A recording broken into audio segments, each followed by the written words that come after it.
পেঁয়াজটা ভালো করে কুচিয়ে নেবেন, গোল গোল করে, পাতলা পাতলা করে।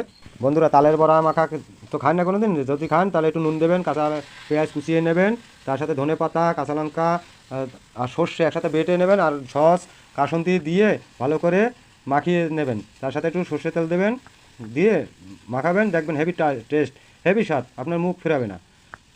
আর এই গন্ধ যদি বাড়ির মানুষে পায় তাহলে ছুটে আসবে, তাতে আমি তারা এখন খেয়ে বড়া নেবে। টেস্ট করে দেখাচ্ছি কেমন হয়েছে বড়া মাখাটা। দারুণ আছে, এরকম দারুণ হয়, দারুণ দারুণ। আপনারা শুধু বড়া খেতে খেতে যদি ভালো না লাগে, এরকম মেখে খাবেন, নতুন ডিশ খাবেন আর আমাদের কথা মনে করবেন। দারুণ হয়, দারুণ। খাবেন, অবশ্যই খাবেন। ভিডিওটা ভালো লাগলে লাইক করবেন, সাবস্ক্রাইব করবেন, আর প্রচুর পরিমাণে ভিডিওটা শেয়ার করবেন। এরকম খান, নতুন ডিশ, দারুণ হয়, জিভে লেগে থাকবে। তালের বড়া মাখা, তালের বড়া করলে মিষ্টিটা একটু কম দেবেন মাখা যদি করতে চান।